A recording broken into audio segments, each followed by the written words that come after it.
Hello, my name is Ted Holsey. I'm Vice President of Marketing at eFolder and your host for today's event. Welcome to the eFolder Partner Chats. This webinar series brings together leading eFolder and industry partners for business-oriented discussions. The topic for today is 5 killer ways to use LinkedIn and events to grow your business. Today we are joined by Saneri Sam, marketing consultant and founder of the 4 Networking Group. In just a moment, I will further introduce Saneri. Before we go through the agenda, let's cover a few housekeeping items. Today's session is being recorded.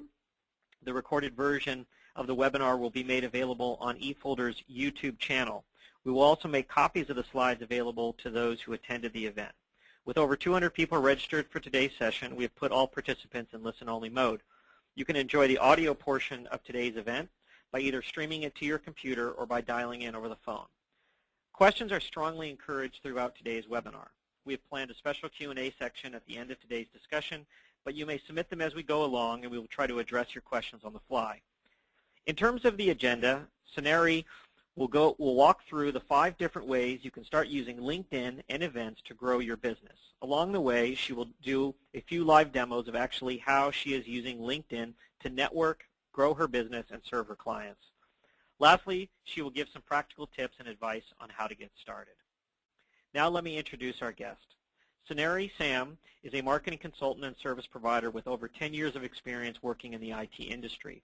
The founder of 4 Networking, a business and golf membership organization, Saneri used her social media and marketing skills she developed to build her membership organization to also help local small businesses.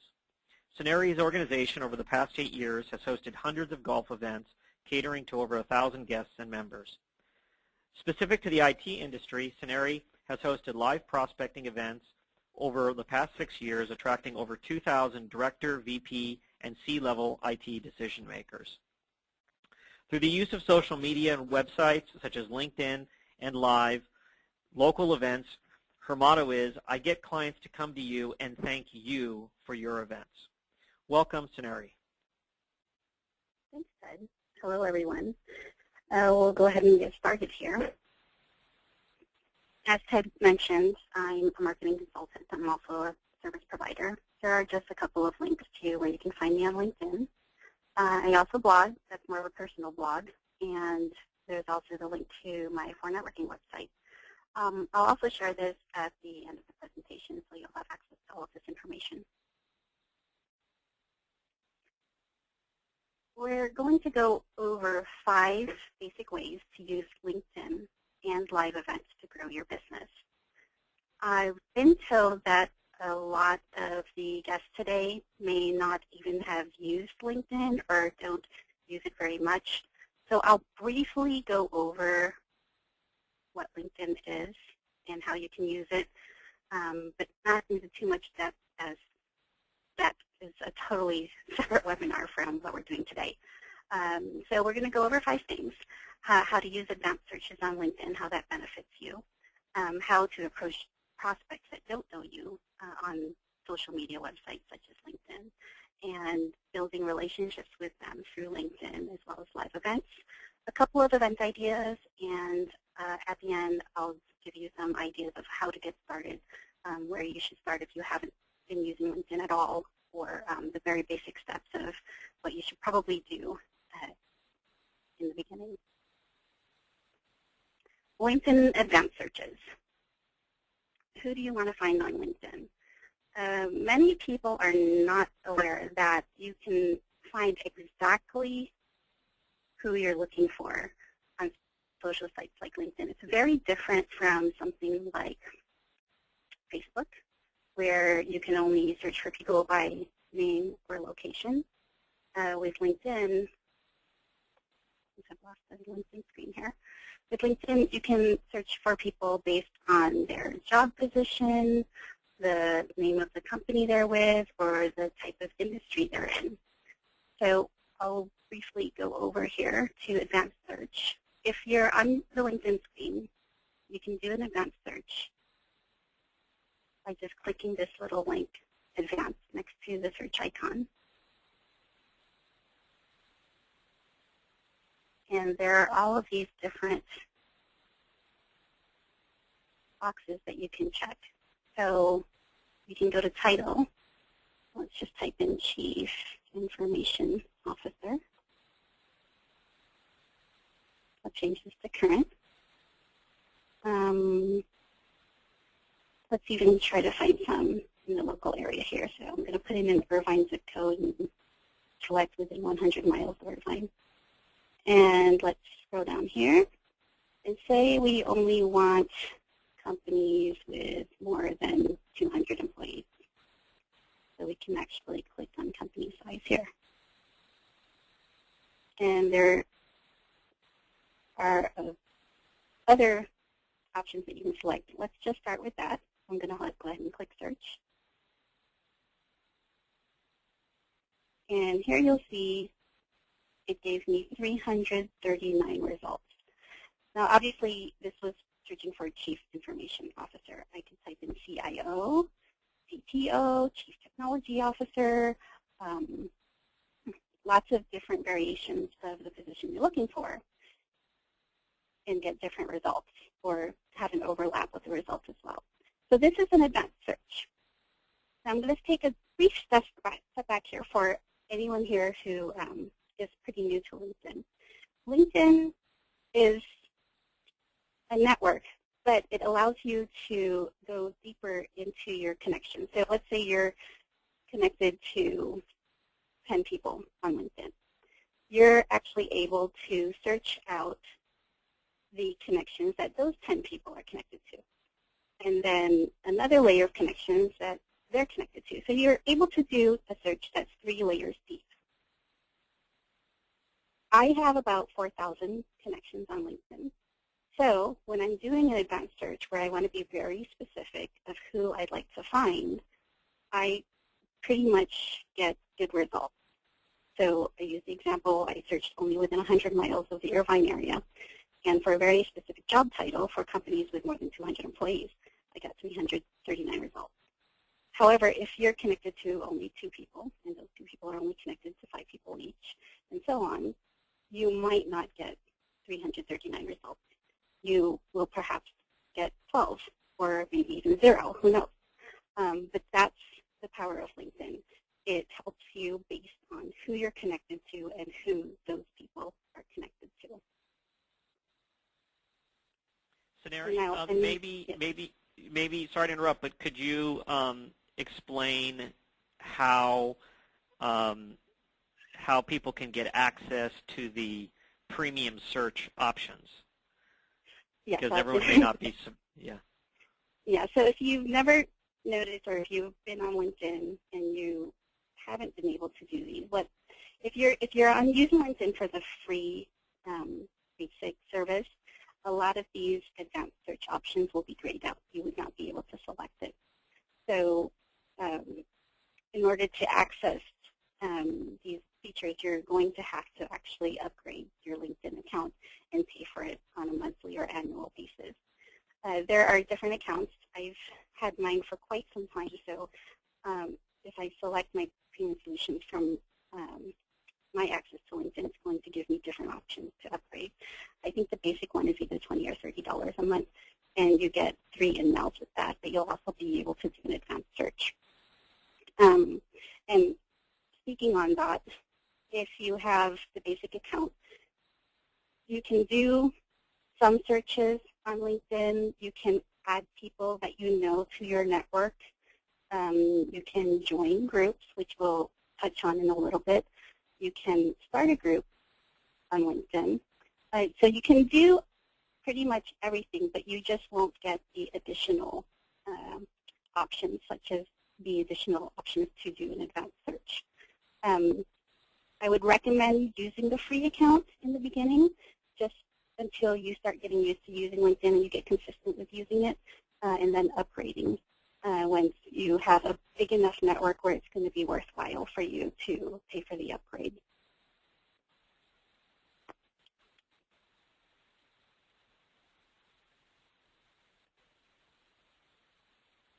Go back to my screen here.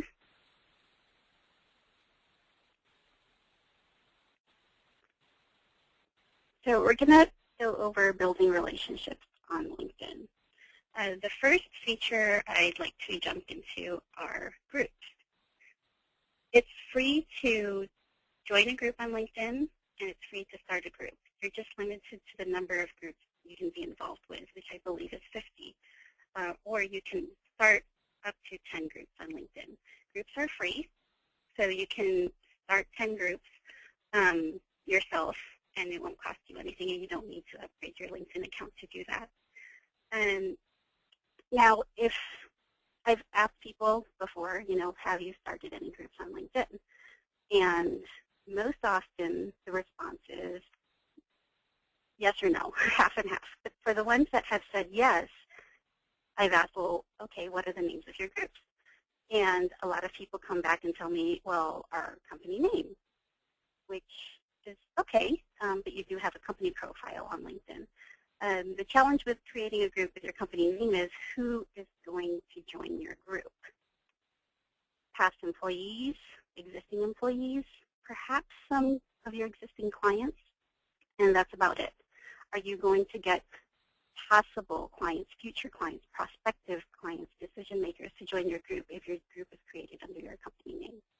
So I recommend to people, make sure the name that you create your group for is the name of who you want to join. So I'm going to switch screens here and just show you some of the groups that I'm a member of and some of the groups I started. So for networking, which is a membership organization I created, it's a golf business networking organization where I have some members, I have guests that show up to our events. I decided to start a group to promote for networking. And I named the group the Golf and Business Networking Group. I'm going to click on this right here. This is a group I started. It's not called for networking because if it was called for networking, people would assume that they're a member of my organization, which they're not until they pay for membership. So I had to create a name that'll attract people who are interested in golf and business networking. I created this group quite a few years ago, and you'll see here when I go to members, there are over 20,000 members in this group. So I have 20,831 people that joined this group who now I can send a message out to promote my organization. The amazing thing about groups when you own them on LinkedIn is you're allowed to send out a message to your group up to once a week. And that message is actually delivered to your group members' email inbox if they allow it. So I think the ratio is about 70 to 80% of people automatically allow messages to be delivered to their email inbox. If you're a member of a group that you did not create, however, you can only post discussions on it. And the discussions are pretty much only visible to people who log on to LinkedIn, go into the group, and actually participate in the discussion. So they're not always sent to people's email inboxes. People aren't really reminded whenever you post a discussion or a topic. Periodic reminders go out. So owning the group and actually having control of it allows you to either promote your business or send out an announcement or even start a discussion where you want people to be active in it, but having that announcement go to their email inbox up to once a week. So that's the power of owning a group on LinkedIn. So this group here, I think it grows at a rate now of 500 to 1,000 members every month. So it continuously grows at this point because there's so many members. If you go in and search for a group,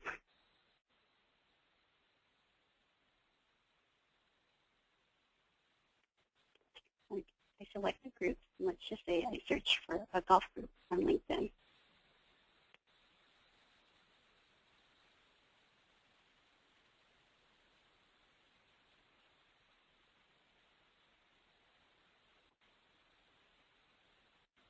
Whenever somebody goes in and search for a group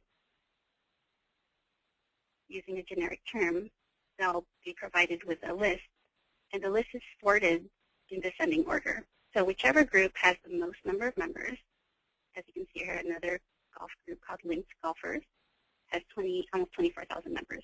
So that group was listed on top. And mine is second, and so on and so forth. So if you start a brand new group, and you have two members, yourself, maybe one of your salespeople, it's not going to be on the top of the search list. And that's where you're going to have to make an effort to build up your group on LinkedIn.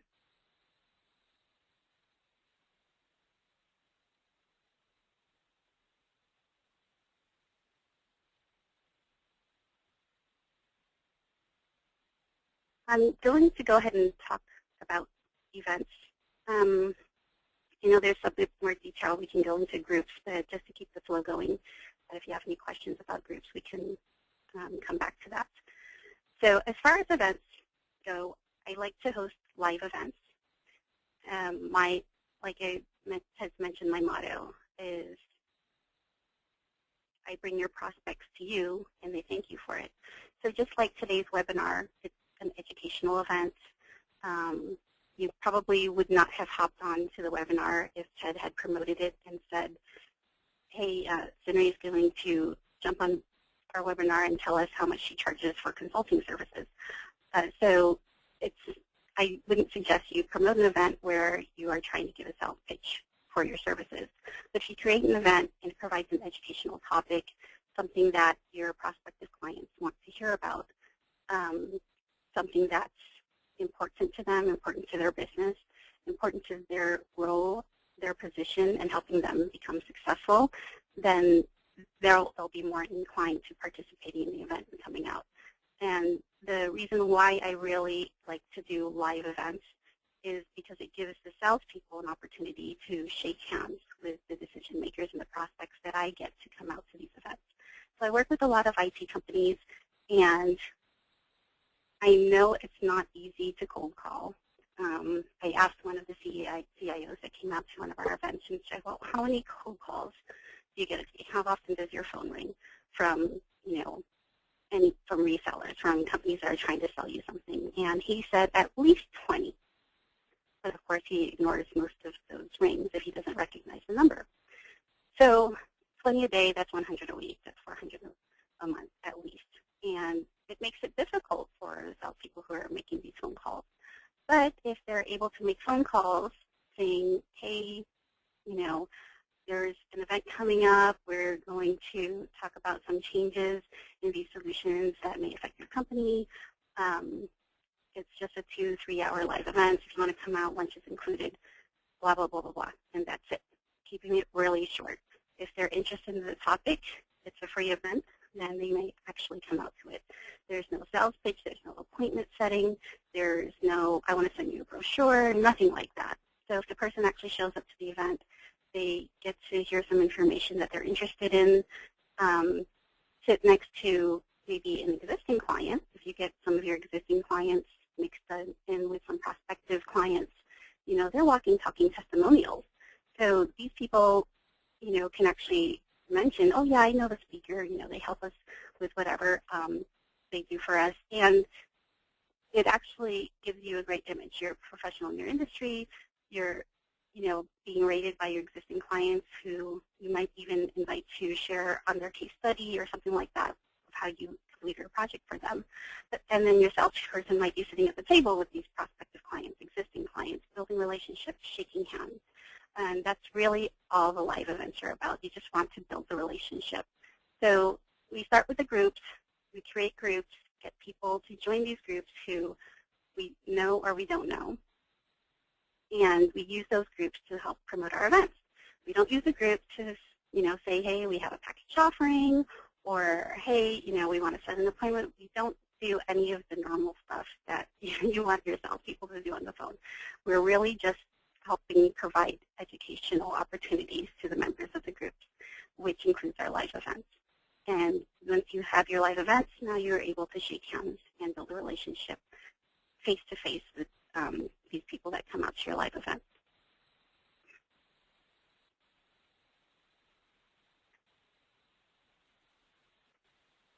So, Mary, can we ask I want to ask a question about groups. Let's go back to groups real quick. Just can you give some examples of other types of groups you've seen people create that have been successful, that have kind of a generic targeting type approach? Sure, I'll share some of the groups I'm either a member of or I've started here on LinkedIn. So here are a few groups that I've started. Some of these I actually make a logo for them. Some of them I've had logos professionally made for the groups. You can see them on here, the CEO source. So I just tried to create a name, make it sound like an organization, but I'm very specific on who the target decision maker job title, job position is. So we have CEO source, CIO source, which is a group I started. There's a health group, health industry professionals. This is for companies that target people in that position.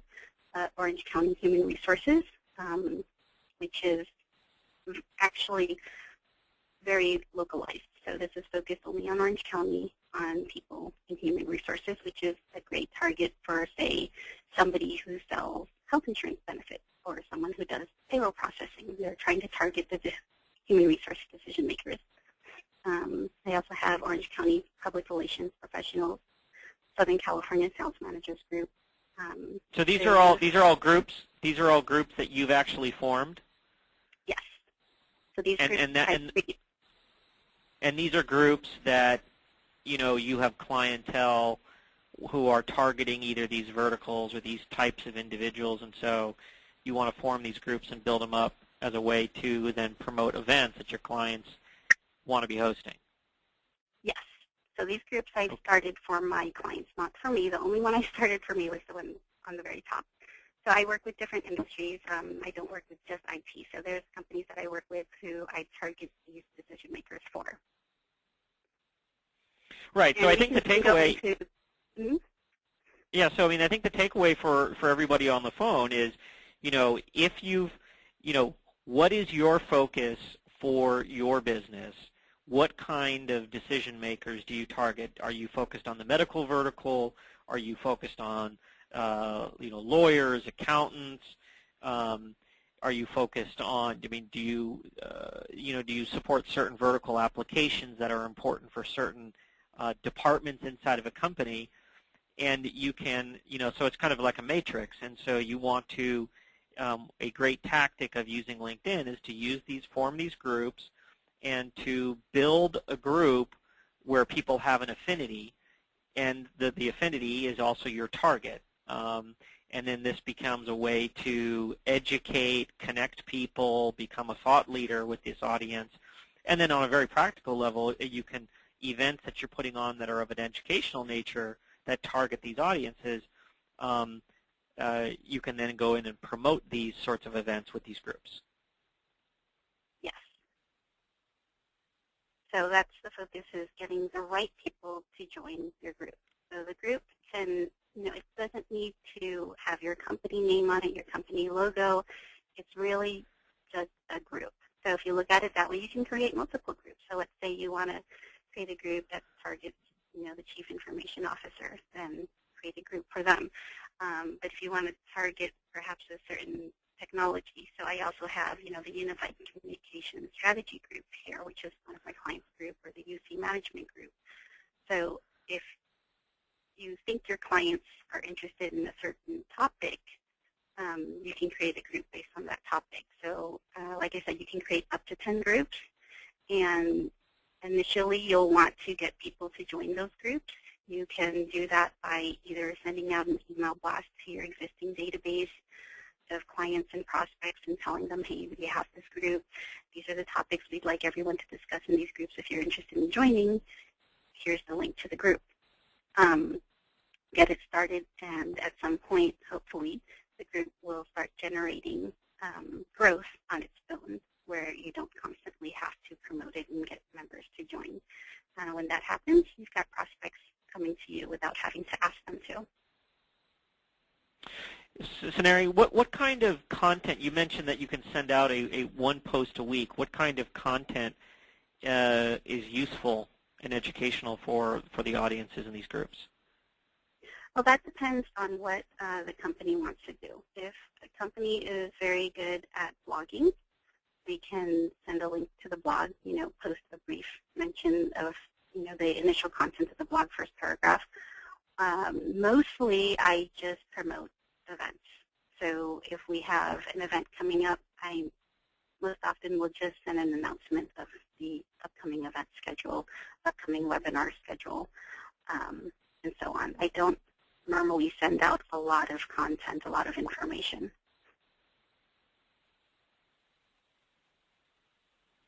Okay, and I just want to remind everybody, if you have questions, just use the question and answer feature in the GoToWebinar application, and I will moderate the Q&A. Thank you. And you can also join groups. So I mentioned that on here. You can see that I'm members of several groups on here. The nice thing about joining the groups is being able to participate in discussions. You'll be surprised when there are people who ask questions that may be related to your company. So being able to feature yourself as an expert in your industry by answering discussions, post questions that other people post is a great way to develop relationships on LinkedIn as well. It's a bit of work. It's a lot of time monitoring the groups and the feeds that go through them.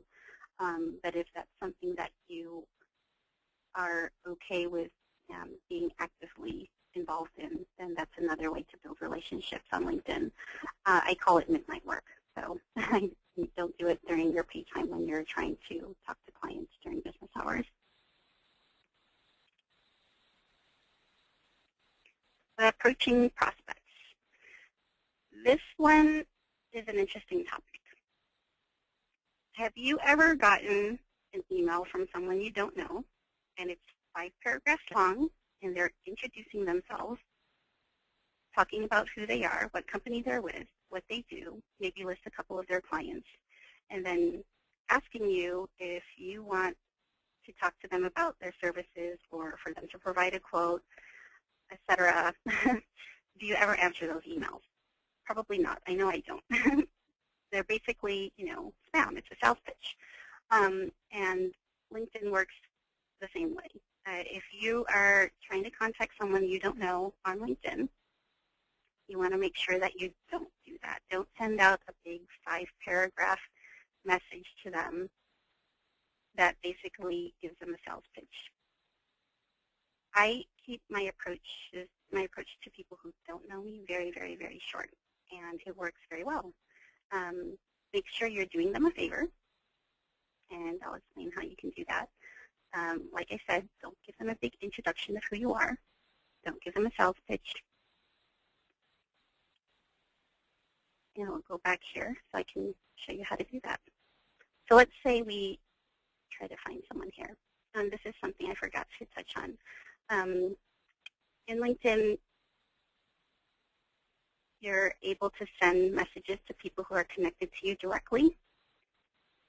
But for people who are not directly connected to you, you won't be able to send them a message, which is called an in-mail, unless you upgrade your LinkedIn account.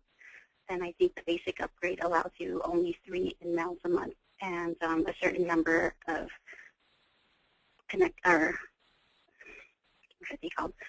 a certain number of introductions a month.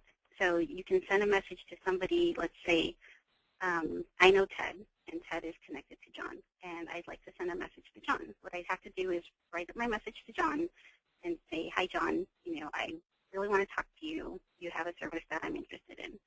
But that message will go to Ted first, and Ted will have to see it and say, oh, okay, that's a nice enough message. I'll go ahead and forward it on to John. So that's an introduction. You can either send a certain number of introductions, or you can send in-mails, which will just surpass Ted altogether and go directly to John and actually be delivered to John's email inbox. So let's go back here, and I'm going to go ahead and demonstrate this. We'll do an advanced search. And I'm going to type in CIO again, the Irvine area. I'm in Orange County, by the way, so I do a lot of searches in this area. Go ahead and search that. Okay, so you'll see here these people are directly connected to me. Randy Miller is already connected to me. He's my first level connection. Michael War, Bob White, Okay, but Brian here is the CIO at Desert Barbecue Cleaning. And he's not connected to me directly, so he probably doesn't know who I am. The person, Lynn Ryan here, is Executive Vice President and CIO at Loan Depot. So what I would not recommend is actually sending her an invite to connect with you, because if you do that to too many people and they flag that they don't know you, your LinkedIn account will get blocked. But I'll go ahead and send her an email.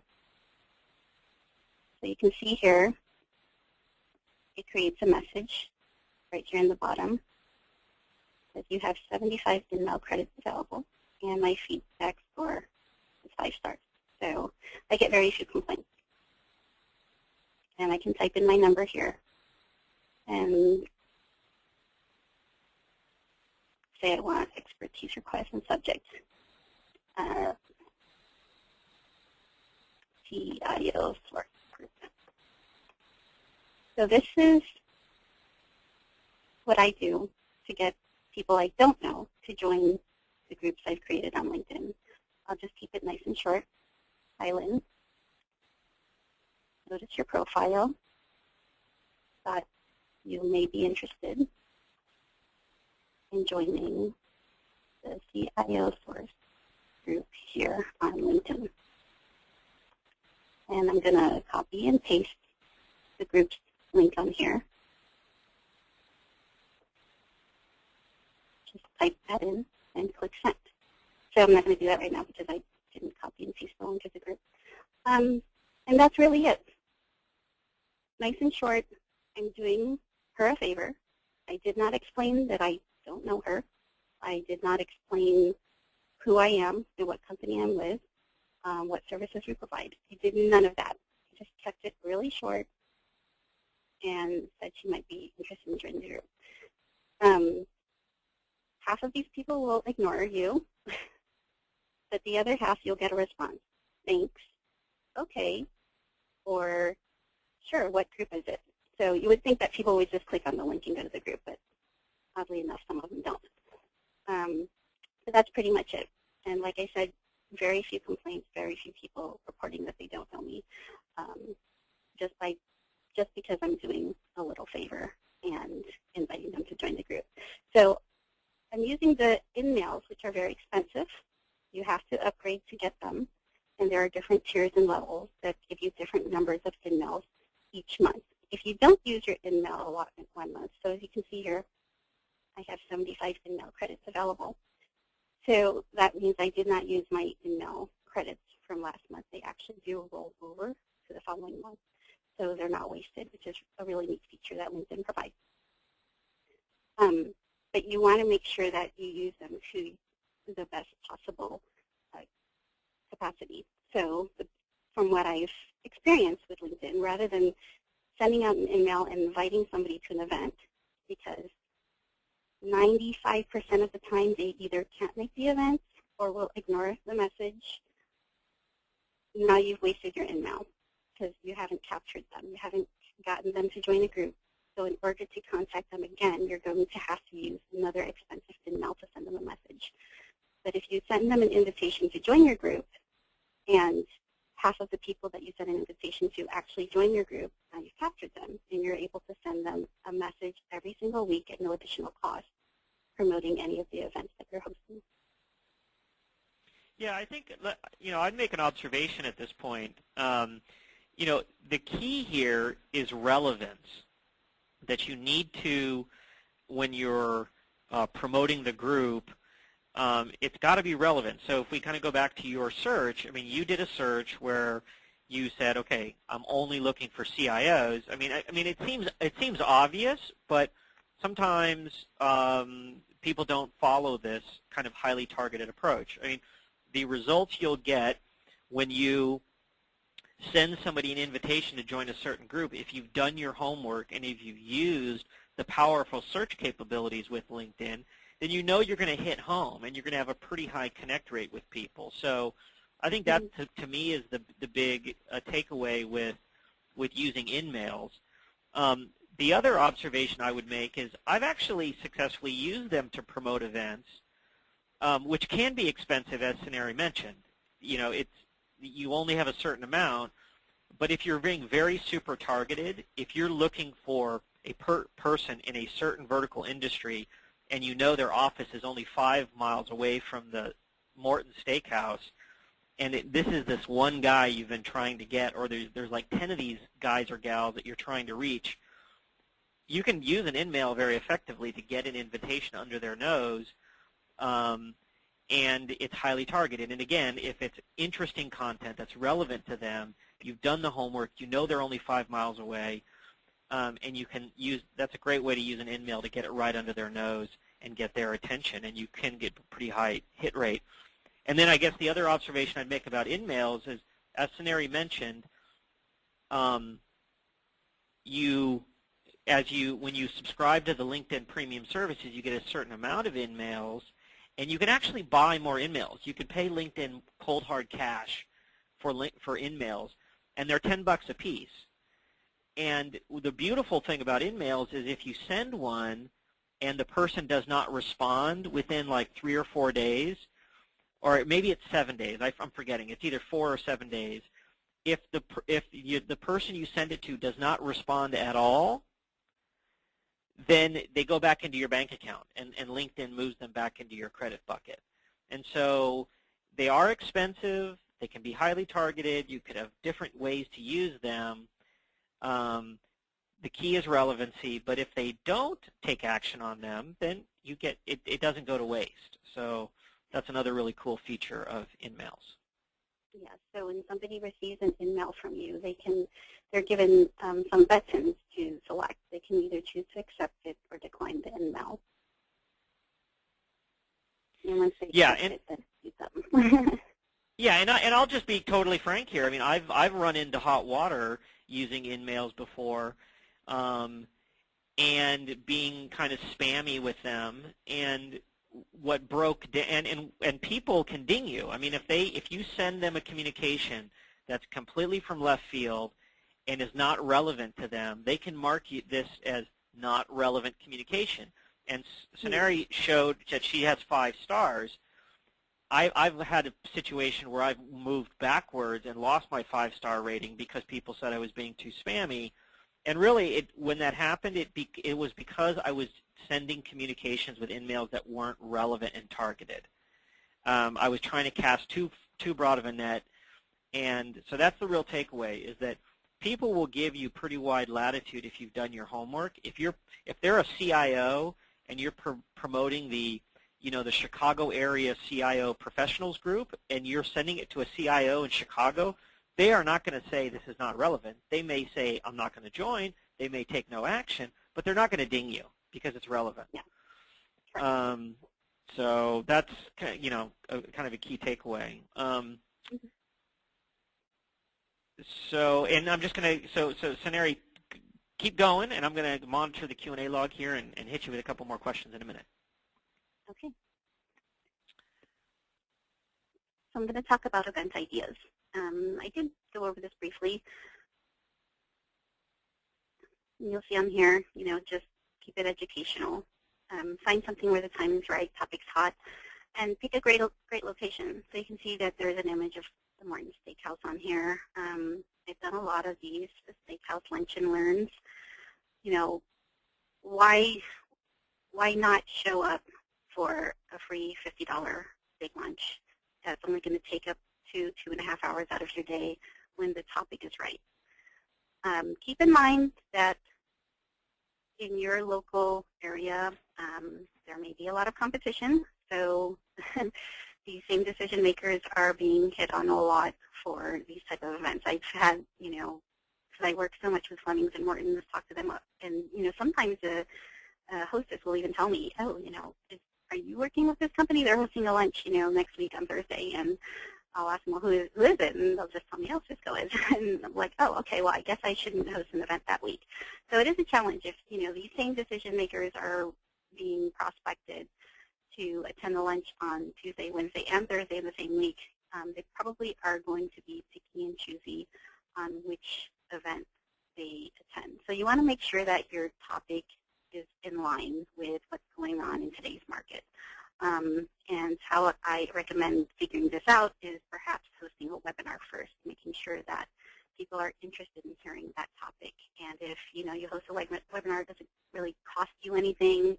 You can send it to the same database and do 3 of them, do 3 different topics, 3 different webinars, and use the one that gets a really good response to the webinar. Use that topic for a live event, and that'll help you, not worry about wasting money on booking the facility if you don't have a good response. And just like we're doing the webinar today, keep it educational.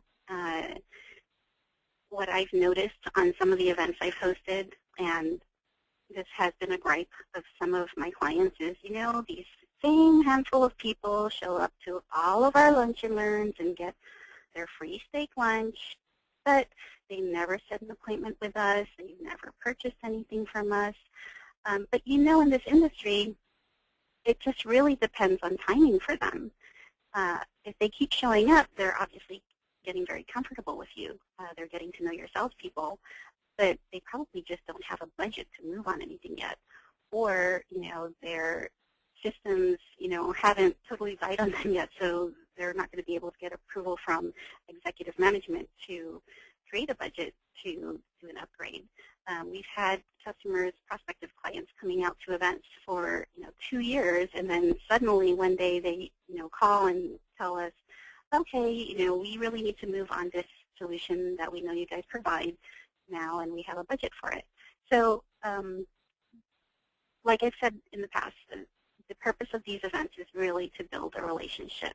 It's great when you get leads right away, when people fill out your feedback form and they say they want to call, they want an appointment, they're interested in this product or service. And we do measure those. We do keep track of how many people actually respond during the day of the event.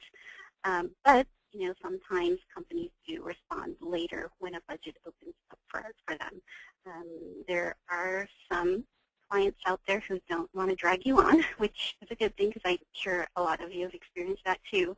People saying they're interested, but not really, signing that all-important purchase order. They just want to be nice. So sometimes, there are people who don't want to drag you into a conversation until they're actually ready to sign a purchase order. So just be patient, and those are the types of relationships you do want to build. You want to make sure that, hey, this prospective client has been coming to your event for the last 2 years, and when they are ready to buy, you want to make sure that they buy from you. So the steakhouses are great locations.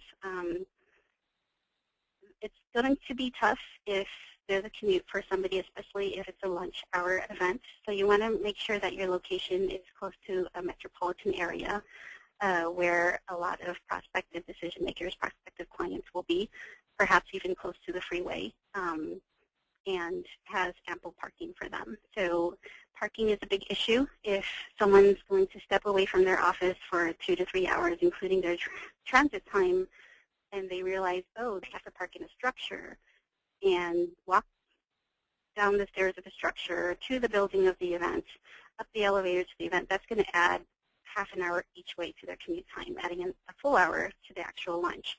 So you want to make sure that wherever you host your event is convenient for your guests because their time is very, very valuable to them. You want to make sure that they're able to get there, have their lunch, hear what you have to say, and leave and get back to the office. So Norman wants to know, his comment is, this sounds expensive. Can you talk a little bit more about, from a practical perspective, what kind of, what would a 20-person lunch and learn at Morton's cost roughly? And can you comment on that? Well, from my experience, if you're doing a steakhouse lunch, I think they're roughly about $50 a person. If for the companies that I've worked with, we usually get the partners involved.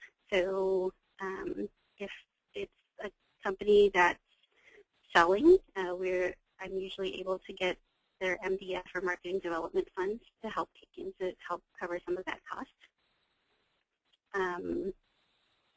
And, you know, if you just don't want to do the steakhouse event, you can host it at other facilities. You can host it at your office, bring the sandwiches, make it a lot less expensive. You won't attract as many people, but what you will realize is when you do it at a different facility that's not as alluring as a steakhouse, is the few people you will attract are the few people who are actually truly interested in the topic you have to share. So we've had those where, you know, hey, I've had a client where we just almost don't do the steakhouse events anymore at all. We end up with 50% less attendees, but probably 40% more leads at the end of the day. Yeah, I mean, I'll make a couple comments on cost. I mean, eFolder, we do a ton. I mean, I've done, in my time with eFolder and then previously with SonicWall, we do a ton of these lunch and learn events. And my philosophy personally on this is that you want to spare no expense. The first and most important thing is realize that people will not drive probably more than 30 minutes to a luncheon meeting. That's probably the max. It's more like 15 to 20 minutes is the sweet spot. So wherever you want to make sure you locate the lunch location if you're going to do a lunch and learn in a location that's your target market is in naturally, right? And be realistic about what drive time people experience. But pick the absolute best venue you can afford.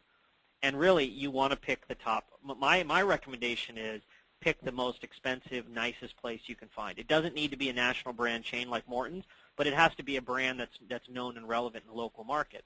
But it really, the difference is you may pay $50 to $75 a head, but you're going to get an 80 to 90% show up rate. If you're truly as long as you're targeting it to people who are in your target market, that's pennies on the dollar, really, in terms of value. The thing that's most expensive is your time. And if you go and host a lunch and learn and you only get 40% of the people who registered showing up, that is the huge time waste. That's where your biggest costs are, is if you expect, 15 to 20 people to show up and only 7 do. That is your biggest problem. So you don't want to skimp on the venues. You don't. And I mean, yeah. If you even have your own clients showing up, this is a perk for your existing clients. You want your existing clients there because, like I said earlier, they're walking, talking testimonials. And if your existing clients are sitting next to prospective clients, then it's ideal. And you always want to give your existing clients a perk. Some people, give them gifts and send them gift cards during the holidays or whatever it is. But this is another way to give your existing clients a perk. Yeah, and give them a chance. I mean, it's always a good idea to have them, if they're there, if you know they're going to be there, if you have existing clients who are going to be there, ask them in advance if they're willing to give a testimonial or say something during the event. I mean, that's a gem, but it's just good if they're at a table to shake hands and meet the people around them and talk about their experience with working with your firm. That's good enough, but you can kind of take it to another level with, if they actually will stand up and talk about their experience. Can you talk a little bit about other venues and events you've had good success with other than lunch and learns at nice restaurants?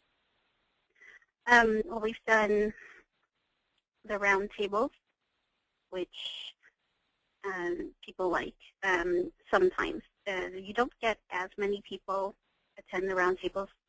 They tend to be dinner events.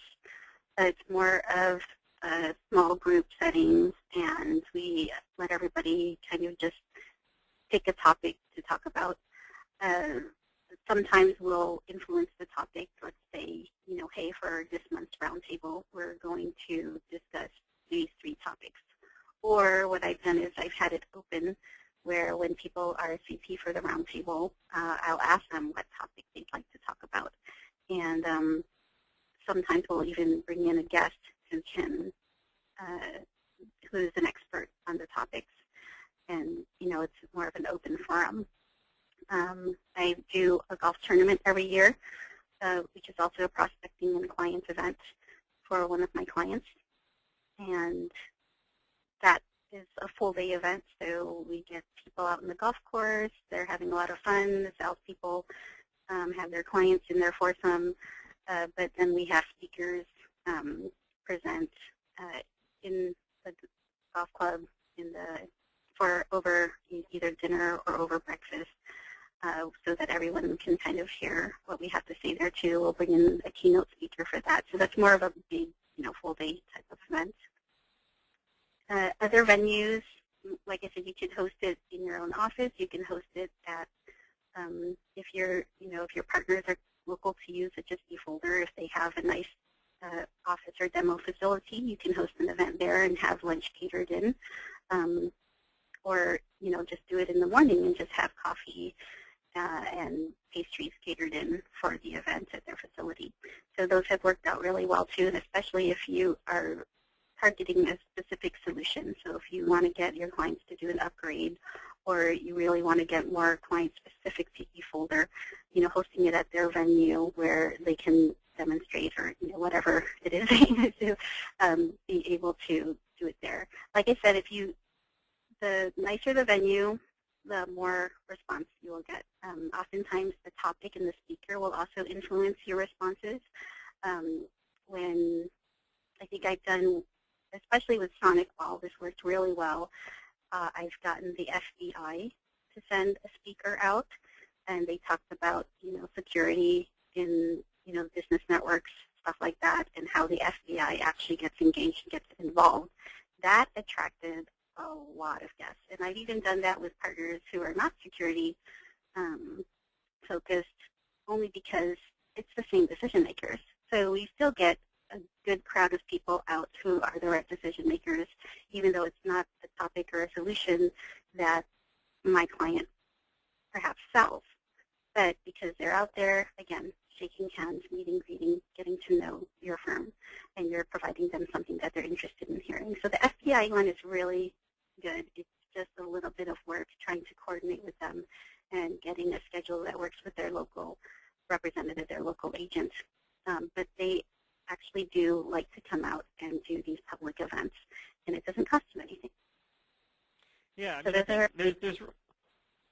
I mean, there's really like a magic combination where if you can bring in third-party expertise, that is huge. So the FBI people fit into that category. If you keep it educational, you start out with the idea that you're going to educate the prospects, and then the icing on the cake is to do it at a venue where it's going to be either a fabulous meal, a great day of golf, some sort of other enjoyment. That's really the 1-2 punch. Education on the one hand, hopefully from a neutral third party like the FBI or some local expert, and then something really nice and premium. And what I've a couple other event ideas, just to for those of you taking notes or looking to generate ideas. It's really affordable to do sports, like a sports box at like a the pro hockey rink or the baseball stadium. And what you can again do is you rent the box for the actual sporting event, but you force the audience to show up an hour and a half early, and you put them through a 45-minute educational seminar. It's a total 1-2 punch, quid pro quo. They get to enjoy a wonderful sporting event that's catered and nice, but they have to show up early to get in the door, if you will, to come to the event. So that's more at the higher end, but again, it works beautifully because you get a really high show-up rate, and you get time to educate people, and you get time to network. And then the other one, which is a little more affordable, is something like Dave & Buster's. Again, you do a Dave & Buster's or movies. You can do a seminar beforehand, and then you give them, a certain amount of, credits to go, game in the Dave & Buster's facility. Or same goes for movie premieres. You can go if there's a new sci-fi film that's coming out. That's usually pretty exciting for IT, IT managers and directors and decision makers. Again, you can have them. The ticket in the door is you got to show up early for the seminar. You put them through 45 minutes, 30 minutes to an hour of content, and then they get to watch the movie premiere. Again, it's a quid pro quo. You want to educate them, but then give them something nice in return for their attention. Yes, absolutely.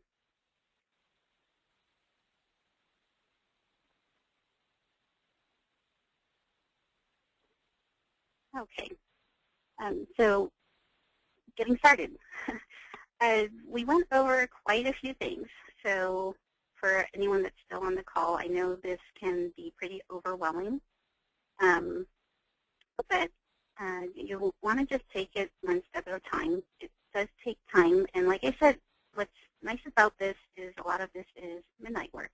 You don't want to do it during the day when you have meetings scheduled with clients and you're actually, actively pursuing business. You can go on LinkedIn, create your profile. You can do all of that during non-business hours.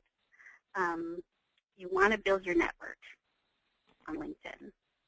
You can choose to connect with people you don't know, or you can choose to connect with people you know. And there's a mix with this. I know some people are very private. They only want to network with people they absolutely know on LinkedIn.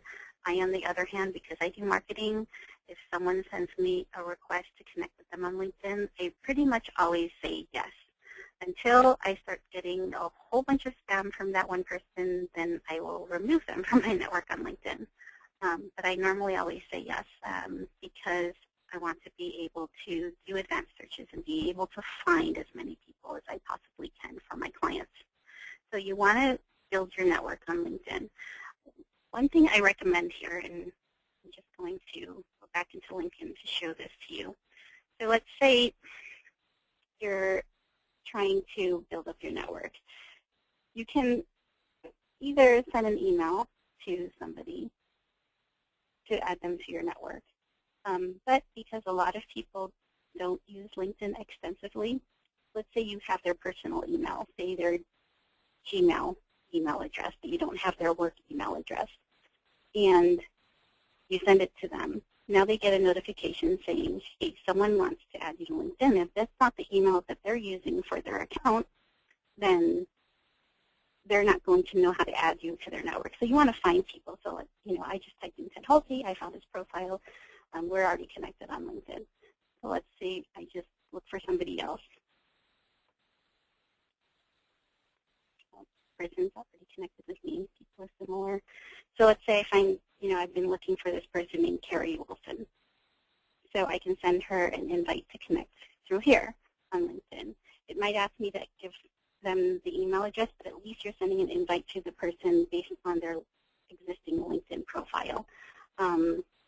Or, if you've already got a database of, let's say, 1,500 business connections, existing clients, existing partners, referral partners that are in your Outlook database, you can export it to Excel and do a mass invitation on LinkedIn that way as well. But like I said, a lot of people who don't use LinkedIn regularly, if it's not the email address that they're using, most likely they won't know how to add you on LinkedIn using a notification to the wrong email address. LinkedIn won't recognize them, and they'll basically ask them to create another profile on LinkedIn. So you want to find out if the person's already on LinkedIn and send them an invite to their existing LinkedIn profile. Yeah, I mean, a real practical one is, and I've talked with partners about this, and most partners are not connected with every single one of their clients. And to me, that's crazy. A starting point is, if you service, say, dentists in the Chicago market, you should be connected with all of your clients because every single one of the dentists who's one of your clients will be connected to 2 or 3 other dentists in the local market that are not yet your client. And you'll be more easily able to locate them on LinkedIn if you're connected with your clients. So the starting point is go through your own Rolodex and go through your own client list and make sure every decision maker who you're already doing business with you're connected with on LinkedIn. Yes. And if you're connected with, they have previous employees, previous coworkers, they work for previous firms, so they're connected with all of those people on LinkedIn, or most of them at least, and you'll be able to have access to their network. And then it'll help enhance your profile. So if you connect with your existing clients, once they approve your connection, send them a message through LinkedIn asking them, hey, would you write a recommendation about me? That's the easiest way to get testimonials on your LinkedIn profile, and a great way to enhance your profile when people visit your profile. So first, start with your profile. make sure that it's complete. Put your picture up there.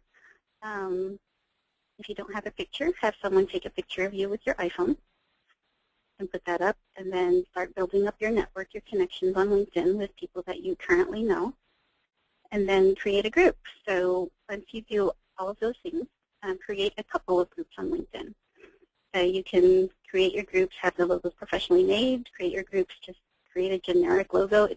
It doesn't really, I don't know how much it really affects if people join the group or not based on the logo, but I have had some of my logos professionally made for our groups. So, get the groups going and ask the clients that are connected to you on LinkedIn to join the group if it's relevant to them. Send out an email blast featuring the groups that you have on LinkedIn, invite people to join the groups, and start building up the groups that way. Once you upgrade your account and you want to send emails out to people you don't know to build up your groups, you can do that as well. And when you're ready to create events and invite your network or your group's network to these events, you can do that. So like I said, this is just getting started. These are the different things that you could do, but I would ideally recommend you do it in this order. So think of event topics, build messages for your events, host them via webinar first to see what interest level there is, and then choose the topics that are most popular for your live events. And basically, all I do is I set a date. I prefer either Tuesday, Wednesday, Thursday. For some reason, I don't like to do events on Mondays and Fridays. I just set a date and start promoting the event. Getting people out there. As Ted said, it depends on the venue or it depends on your location. I notice in Orange County versus LA County, we do have a higher response rate. So that can all vary. I can host an event and sometimes I'll have 50 to 70% of the people who RSVP show up. Depending on the location, if I host it in LA, it's more like 30%. That's the problem with LA, though. Yeah, traffic. But so I can't. It all varies. It depends on where you're located and how metropolitan your region is. So you just set the date, build the message, start promoting it, promote it in your LinkedIn group, send out messages to your LinkedIn group, send out messages via email. If you can get your partners to help promote it, sometimes there's a conflict of interest. What I've also done is I would reach out to consultants that my clients work with, their referral partners, invite them out as well, if they can bring a couple of their clients out. So there's a lot of different ways to promote it, but today we were mostly talking about how to use the groups to promote it on LinkedIn. And then you just host the event and continue to build relationships at your events and repeat the process. Like I said, just keep doing it. You do your webinars, you do your live events. Some people you'll get leads at some of your events right away, and then there are some clients where you're just developing a relationship with them, and hopefully eventually down the road when they have the budget, they'll be sure to seek you out before they seek another partner out for your services. Are there any questions? Yeah, let's go to the last slide, and there's just a handful of questions. We're getting close to out of time, but let's start. So Nareesh wants to know, do I have to become a premium member to implement the suggestions mentioned in this webinar? Some of them, yes. You don't have to, and as I mentioned earlier, I actually recommend you do not upgrade to premium membership yet until you've started to make sure your profile is up to date and all of your content is on there, and you have built your network of people that you already know. So you don't want to be the creepy stalker guy who has absolutely no network and you're sending out messages to people who don't know you, because they will look at your profile. So you want to make sure you build up your network first and show that you already do know people and you have an existing network before you start sending out messages to people who don't know you. And then Norman has a question. How do you get people in your groups that aren't in your same industry?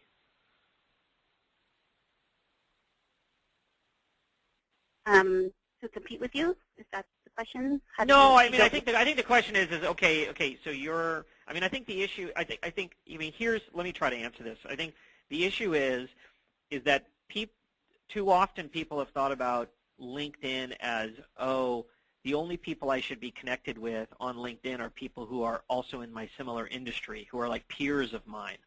And I think we've got to move beyond that as a networking approach with LinkedIn, and you have to be broader in your thinking about it. So yes, you should be connected with all the IT service providers and MSPs you know from your communities you're in and that sort of thing, right? That's just good old-fashioned networking. That's a given. But if you're targeted on a certain vertical market, say you're focused on CPAs, you want to be connected with, number one, all of your CPA clients. You want to be looked at as a thought leader in helping CPAs understand their software, their networking, their IT needs, and, you know, growing their CPA practices. So if you focus, it's totally natural. I mean, I guess the point is that on your profile on LinkedIn, if you focus on CPAs as a vertical, that should be on your profile. And you've got to like establish that, look, I'm the owner of an IT services company and we focus on CPAs. Then when you go and form a CPA, you know, the CPA group of Seattle, you know, CPA professionals for Seattle, it'll look legitimate, and you will be a person who will be able to provide leadership and content and thought leadership for that group, because you do know a lot about the CPA industry, even though you own an IT services company. I think hopefully, Norman, that answers your question. That's how you build bridges to the industry verticals where you're focused on as a service provider. Well, like I do marketing, and I still show that there are certain positions that are connected with me directly. Like when we did a search for CIO, there were several who are connected with me. And I think just over time, because I'm sending out so many messages on LinkedIn and I'm telling them about things that are relevant, they've just gotten to know that, hey, she's always hosting these really good events, even though she's the person that's marketing them. So they add me to their networks as a result. So it's okay to network with people who, you know, you would think that they're not exactly peers. They're, you know, you want to network with your clients. It's okay to do that. I think that's just perception for a lot of people. Some people are very, very private, and others are not. And you kind of have to break through that, and just as long as you feel it's okay. It's kind of like feeling that it's okay to cold call. You know, I'm a terrible cold caller because I'm so nervous. I don't want to bother people.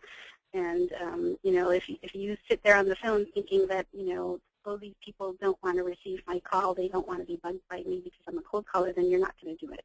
So same goes with social media. You just kind of have to be brave and decide, okay, you want to network with these people because they're prospective clients, and just do it as long as you do it properly and don't get flagged for it. Okay. Well, great, Saneri. Thank you very much. Everybody, if you want to reach out to her with to connect on social media, to ask any additional marketing tips, there's all of her contact details. I want to thank you very much for joining us for today's eFolder Partner Chat webinar. You're welcome. Thanks for having me. And everybody else, thank you very much for making the time today. This is Ted Holsey with eFolder signing off for another eFolder Partner Chat webinar. Take care and have a great day. Thank you. Thanks, everybody.